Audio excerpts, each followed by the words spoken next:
श्रीरामपुर एक छोटा सा गांव था। इस गांव के अधिकतर लोग किसान थे। इन्हीं में से एक था केशव। केशव बहुत ही मेहनती था। वो ज्यादा से ज्यादा समय अपने खेतों में काम करने में बिताया करता था और सूर्यास्त के बाद ही घर लौटता था। दरवाजे पे उसकी बेटी चुटकी उसका इंतजार किया करती थी। पापा आ गए, पापा आ गए। और अपने पापा को देखते ही उसे लिपट जाती थी। आप आ गए पापा, मैं आप ही का इंतजार कर रही थी पापा। पता है आज स्कूल में हमें पेड़ लगाना सिखा रहे थे। फिर क्या, मुझे तो पहले से ही पेड़ लगाना आता था।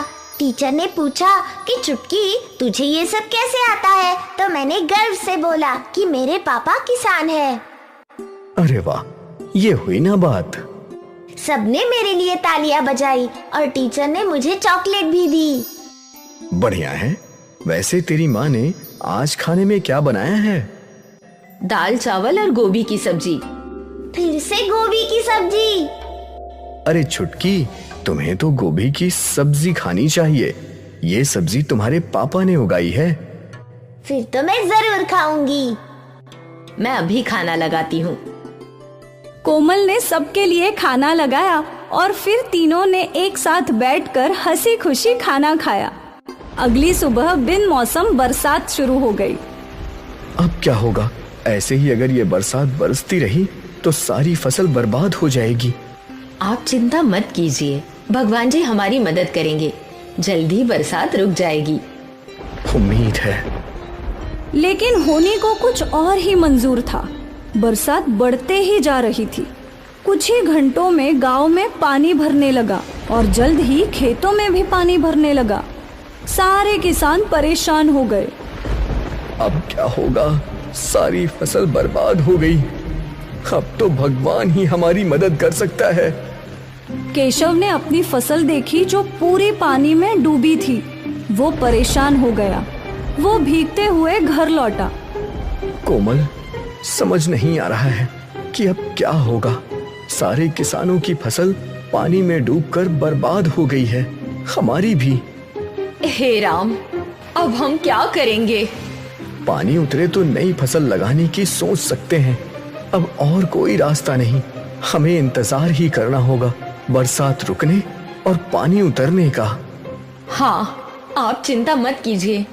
नई फसल लगाने में मैं आपकी मदद करूंगी। केशव और कोमल चिंतित थे। खारी बरसात रुकी ही नहीं और पानी का स्तर बढ़ता ही जा रहा था। गांव के निजाले हिस्सों में घर डूबने लगे थे। केशव और सारे गांव वाले उन लोगों को बचाने निकले थे। कमर तक पानी में चलकर केशव बच्चों और बुजुर्गों को पानी से बाहर निकाल रहा था। फिर एक लगभग डूबे हुए घर से केशव को किसी औरत की आवाज आ रही थी। मुझे बचाओ, बचाओ। केशव उस घर में गया।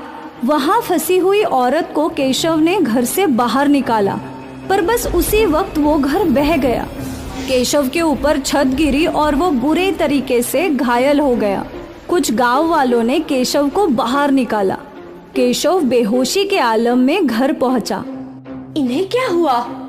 किसी की मदद कर रहे थे पर घर ढह गया और इन्हें गहरी चोट आई है। हे राम! कोमल केशव की देखभाल करने लगी और कुछ ही देर में डॉक्टर आ गए। लगता है कोई भारी चीज इनके सिर पर गिरी है।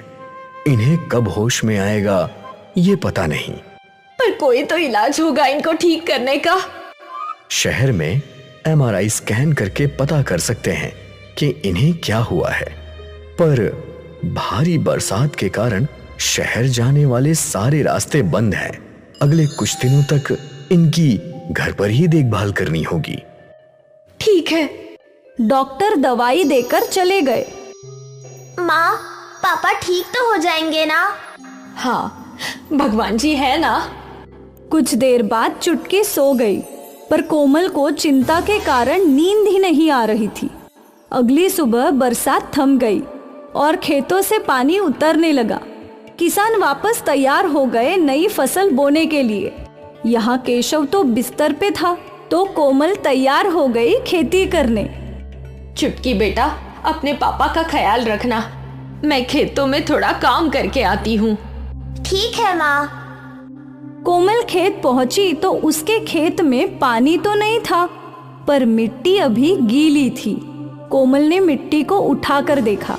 इस मिट्टी में कोई भी फसल कैसे उगेगी, लेकिन मुझे कोशिश करनी चाहिए। कोमल ने खेतों में बीज बोना शुरू कर दिया। कुछ घंटे बीत गए। अब उम्मीद है कि कुछ दिनों में बीजों को अंकुर फूटे। इतना मिट्टी पानी में है कि कुछ दिन पानी डालने की जरूरत ही नहीं। खेतों का काम खत्म करके कोमल घर चली गई। लगभग 4 दिन बाद कोमल वापस खेत आई। उसने देखा कि उसने बोए हुए सारे बीज मिट्टी के ऊपर है। हे राम, इतनी गीली मिट्टी में मैं कैसे फसल उगाऊंगी? अपने खेतों की ये हालत देखकर कोमल की आंखों में आंसू आ गए। अपनी परिस्थितियों को कैसे बदला जाए, ये सोचते सोचते कोमल तालाब के रास्ते चल पड़ी। भगवान जी, मेरी मदद कीजिए। मेरे पति की ये हालत है और खेतों में कुछ उग ही नहीं रहा। ऐसा चलता रहा तो मेरा पूरा परिवार बर्बाद हो जाएगा। भगवान जी। कोमल रो रही थी और तभी उसके सामने तालाब से एक मत्स्य कन्या आई। पुत्री, रो मत पुत्री।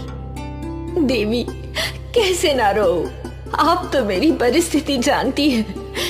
मेरे पति को होश ही नहीं आ रहा और हमारे खेत पानी की वजह से बर्बाद हो गए हैं। मत्स्य कन्या ने अपनी जादू से एक घड़ा बनाया। ये लो पुत्री, इसके अंदर जादुई बीज है।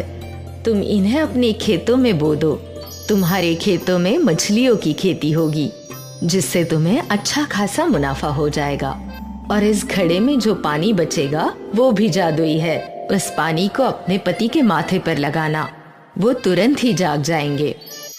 धन्यवाद देवी, आपका बहुत बहुत शुक्रिया। मत्स्य कन्या वापस तालाब में समा गई।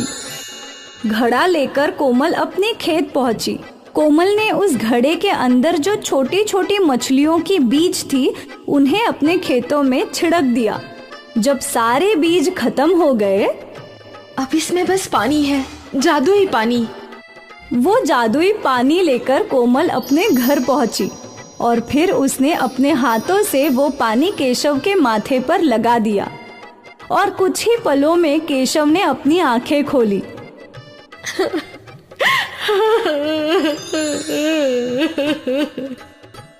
कोमल, छुटकी।